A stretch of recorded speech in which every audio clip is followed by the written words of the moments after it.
Wow, bu go'zallikni qaranglar. Bu uyga baho bermasanglar bo'lmaydi, hurmatli obunachilar. Buni qarang. Hozir men sizlarga ko'rsatib beraman. Siz ungacha videoga bir dona like bosing va kommentariyada faol bo'lib turing. Bugun yangi domlardan 3 xonalik uyni ko'rsataman.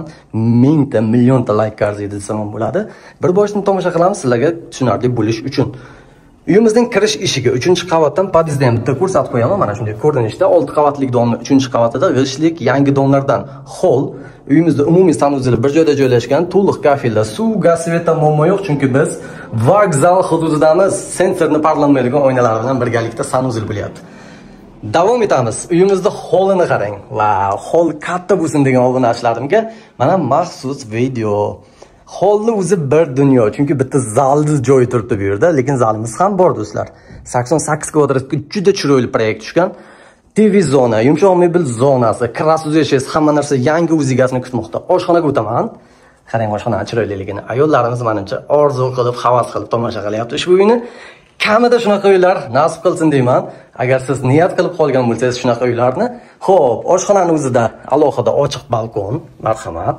Bu yoqda deraza, duxkontrni kotel shkafgacha o'rnatilgan, o'tirib ovqatlanishga ham sharoit qilingan. Kafilda issiqpol qilingan hamma joy. Texnikalar, mebellar hammasi bor, kirib yashaymiz faqatgina.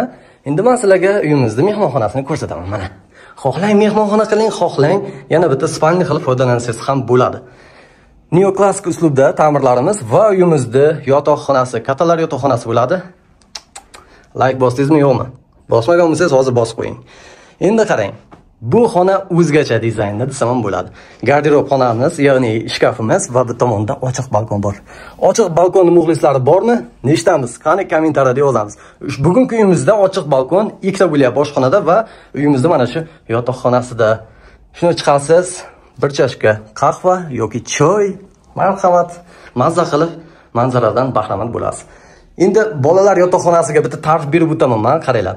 Yotish uchun kravacha qo'yilgan, mana bu tomon garderobni zona bo'ladi. Mana shkafchalar yasatilgan va bu tomonda esa dars qilish zonasi. Zo'ra. Lekin to'g'risini aytadigan bo'lsam, mazza qildim mana shu uyni ko'rib. Juda ham did bilan ta'mirlangan, ranglariga e'tibor bering, ta'mirlariga va mebel texnikalar hammasiga, planirovkasiga e'tibor bilan tomosha qiling. Endi uyimizda manzilini to'liq tushuntiraman. Bu uyimiz vokzal hududi karavan magazinining orqasidagi 6 qavatlik domlarda 3-qavatida joylashyapti. Yangi dom kadastri bor, 88 kvadrat, narxi esa 85 ming. Nima deb o'ylaysizlar? Bu uyda yashash menimcha mazza bo'lsa kerak, a? Hammaga rahmat, hammaga mana shunday chiroyli uylar nasib qilsin deyman. Sizlar bilan har doimgidek suhbat bo'ldi. Videoni qo'llab-quvvatlash esdan chiqmasin. Yangi kuzatuvchi bo'lsangiz, albatta obuna tugmasini bosib qo'ying. Hammaga shunday uylar nasib qilsin.